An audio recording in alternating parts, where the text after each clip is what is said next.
What's been impressive about the offensive line over the last few weeks? I don't know that it's been the last few weeks. I think, coming into last season, that was probably the biggest question mark on this team, right?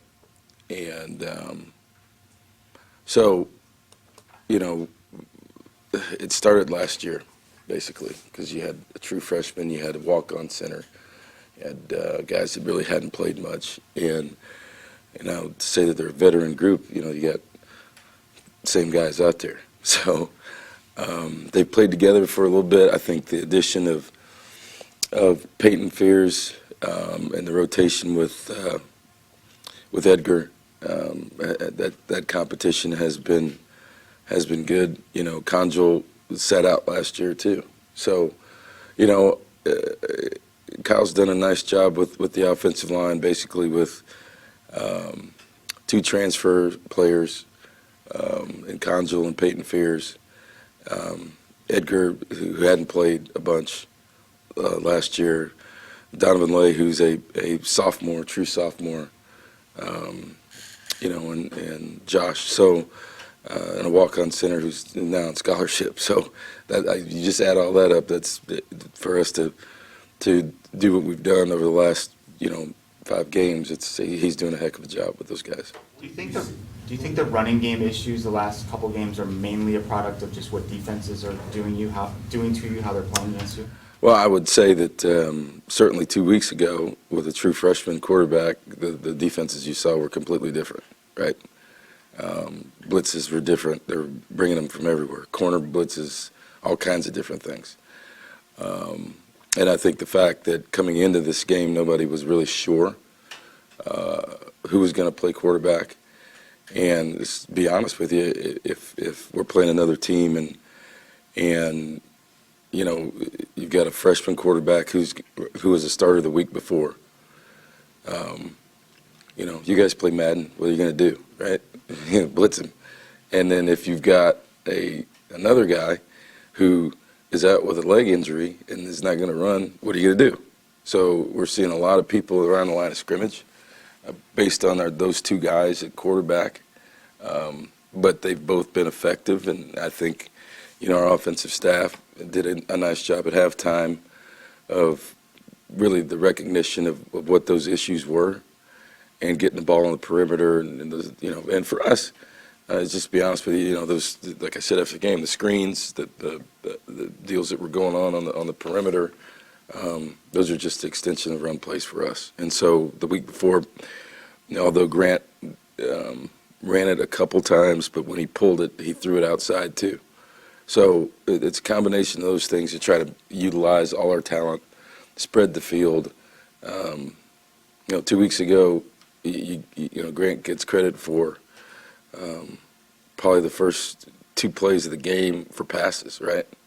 And 3 of those jet sweeps are run plays for us, and we're averaging 9, 10 pop at flipping it to Castile and running around the corner a week ago. So, just when you look at the pure numbers all the time, passes and runs, I think our numbers are hidden a little bit differently based on what we do. And I don't think there's a lot of teams in this league that way. Does that make sense?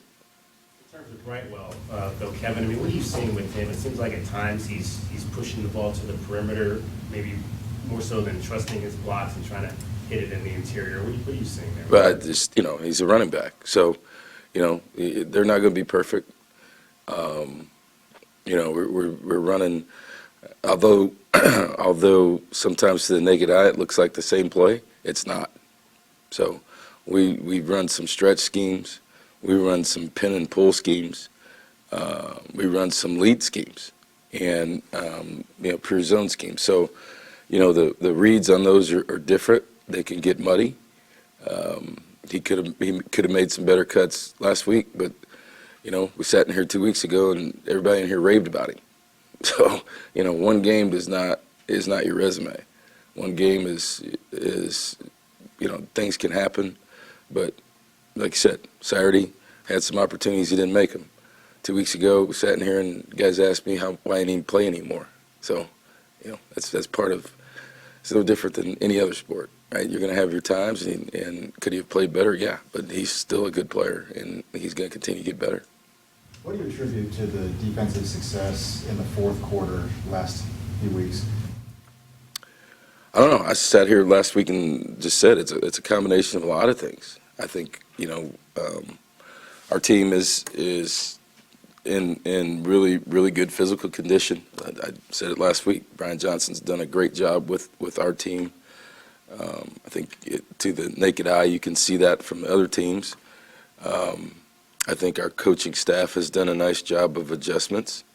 And coming into that game, we were 22-0, outscoring opponents in the fourth quarter.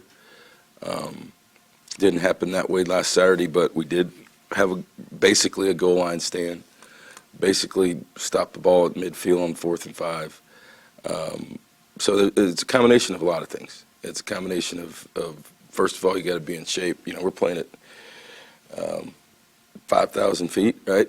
It didn't bother us, and with the altitude. So there's a lot of things that happened in that game, and these guys are confident in that fourth quarter because they know they're in really good physical condition and they trust each other. Overall, what do you like about what Marcel has done with the defense since the Hawaii game? Well, it's what we said. I know it sounds kind of cliche or simple, but to get our best players on the field. And, and what is that? So it's a combination of rotating the front, which if there's the game within the game last week was, it became a track meet in the third quarter because they wanted to try to keep personnel on the field. And I mean, they got coaches too, right? And they did a nice job of going tempo and trying to lock our personnel on the field and keep the three linebackers. If they saw if we got to a 3 down front or a 4 down front, they were going fast in the third quarter. And, not letting our D-line rotate,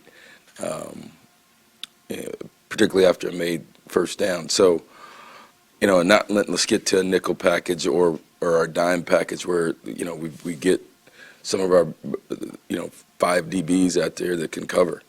And so they did a nice job of that. But, we've been multiple in what we've been doing with 3 down, 4 down, the 3 linebackers, moving Jace around a little bit, getting the freshmen on the field, having confidence in Christian Roland Wallace and Bobby Wolf that can get Jace and some of these guys on other matchups. So, just playing guys. We're playing more people on defense than we played last year. And to your question, in the fourth quarter, that's got a lot to do with it too. Just be honest with you, because you're playing guys for 80 snaps. You get to this time of year, it's just different, and guys get worn down and play at altitude. So I think we've done a nice job of rotating guys, getting guys experience all over the field, not just the D line, but if you watch closely in the end, they threw some deep balls and we had to rotate some corners in there too. At the end of the game, and we got Bobby Wolf in there, we got Roland Wallace in there, because Jace was struggling a little bit, but got him moved around and got some fresh people in there. So we're playing a lot of people, and with that, comes the freshness, and I think to be able to close out games. What did you think of Booby Curry, his performance? I thought he was what we recruited. His first one. You watch it from the sideline. That's going to happen in a game like that. It's running a curl route, and DB is a little bit early, but they're not going to call that, right? So he's got to make those physical catches. A lot of freshmen on the road. There's another guy, right, that's on the road. It's really his first real meaningful minutes as a freshman, and that happens. Bang, bang, play on third down. Doesn't bother him at all. Goes back out, and that's the kind of player he has been. He struggled through camp with an injury. It's been frustrating for him. He's wanted to play the whole time, and I think you can see that he can have an immediate impact, just like he did with us in the spring, right? So the only reason he hadn't been out there is because he's been hurt, and I talked to him this morning, and he was in the building this morning, doing the treatment, getting himself mentally ready to go because he's wanting to play a lot more. And I thought, he did some things without the football physically and on the perimeter and blocking that really helped some of the issues that we talked about earlier as a freshman and really a game on the road like that, to be able to handle some of the things on the perimeter physically with blocking. He's a bigger dude, and he doesn't shy away from contact. In terms of, you've talked a little bit about your redshirt process with some of these freshmen, and like you said, it's a conversation with the kids, it's a conversation with the parents. But like in terms of like maybe a Michael Wiley, how soon do you know he's going to be playing with the red shirts off the table? Is that something you know in fall camp? Are you kind of conversating week to week with a lot of these kids as it goes along? You kind of say, okay, we're 3 games, here's where we are, kind of situation? Yeah, we've had conversations with all of them. We sat down a couple weeks ago and just said, hey, look, here are the guys that are on the bubble. Here are the guys, Michael Wiley was playing from day one. I mean, you saw that at Hawaii, right? So he's a guy that, he just wants to play, and he can play. And he does a lot for us. I mean, he's a back that can run it. He's a back that can catch it. And if you watch closely, he's covering kicks. He's on kickoff cover half the time. He's covering punts. So he's a guy that's playing a lot of snaps, even if it's not just at running back. There are other players that we pushed right up to the limit and we talked about. Jordan Morgan, you haven't seen him, right? That's not because he can't play, but because we sat down and talked with him. Hey, listen, if we've got an issue in the offensive line, at tackle, then but Jordan's different than a lot of guys. I mean, he's practicing with the travel squad. He's traveling. He's because if something happens at tackle, we've got an issue. He's got to be ready to go, and he understands that. But we've still got another game. He's played in 3, right? So if we have an emergency issue to get out of a game, Jordan Morgan's that guy. And then if it's a serious injury, then he understands he's going to play the rest of the year. So there's different conversations that go on with these guys based on the depth at their position and where they are. Bobby Wolf and Christian Roland-Wallace have been playing since day one. They're playing, but I think Jordan is probably the biggest question that you would have, and that's how we're handling that with him and his family and coaches, and everybody's on board with that. Where has Roland Wallace grown the most, would you say, since spring? I don't know. He's physically, he's ready to go. He has been that way since he walked on campus. Just a lot of these young guys, to the question you have, is they get redshirted because physically they're not ready to go. Right? This guy is, everybody, he looks like he's been here 3 years, right? And you guys said that in the spring. I think where he's had to grow is mentally. He struggled here at home and let a guy run right by him early in the year and didn't understand. I think, what happens is a lot of these guys that walk in here and the guys we're recruiting, and hopefully the guys we're recruiting have been pretty good players. And to play at a certain level all the time is probably not what some of them are used to. And I think that's part of maturing, and that's where he is right now. I mean, he's learned the hard way in some games, right? He's been great, and then he's learned the hard way in some head-scratching moments, right? That everybody looks at, including him, and has to understand that, hey, look, this, you walk out on that field, and particularly when you're a freshman, I don't care, what you look like, we're going to try you, and you better be ready to go all the time. So I think that's been part of his part of the growth process with he and Bobby Wolf, because they're playing. They got tough duty on special teams too. They're covering kicks, they're blocking gunners. It's one-on-one out there on the island. It's a lot of energy out there, and they are in as freshmen, they're in as many one-on-one competitive, parts of the game as anybody, and they're 18 years old.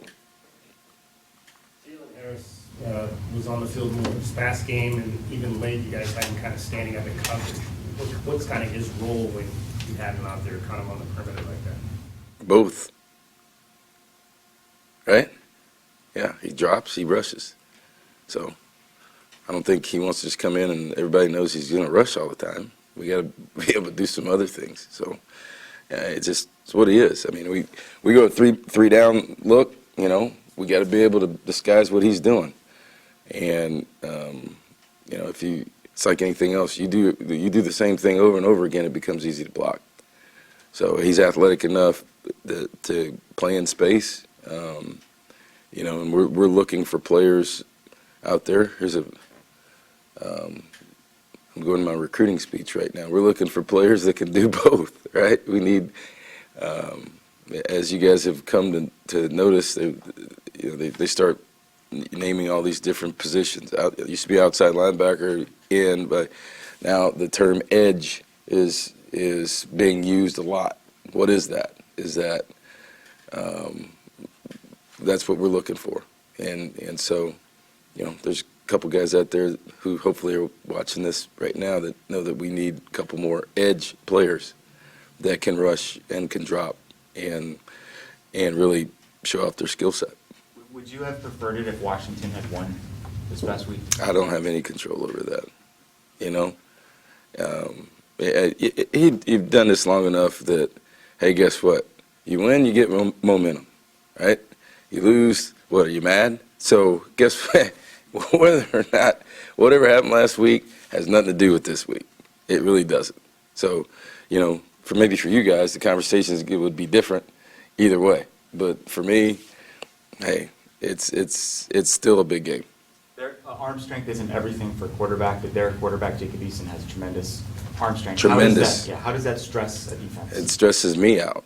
I mean, because the guy can, I've seen him for a long time, right? And he is a extremely talented guy. I tell you what else he is. He's bigger than you think, too. When you get on the field and when you see him, he's hard to get on the ground. When you hit him, he's a big, strong guy, and the ball comes out quick. And, it'll come out quick, and he can throw it a long ways. He's a strong arm guy, big, talented guy. So, yeah, he's what I refer to as he's a problem. And for us, just because of his talent level and his experience. You add what happened last week. You saw an experienced quarterback make some unbelievable plays, just in the scrambling and flipping the ball to different people and not turning it over, right? And so this team, we're playing this week. Washington has prided themselves in their defense has been one of the best in this league for the last couple of years, right? The last 3-4 years. And they're also one of the top teams in the country every year in turnover margin, right? They don't give it away. And their defense is fast, big guys inside. They run really well, but they also pride themselves in taking the ball away from people. So, we've got a big challenge this week, and Eason's he's a big, strong guy that can sling it. Did you ever see yourself wearing shorts like Mel Tucker?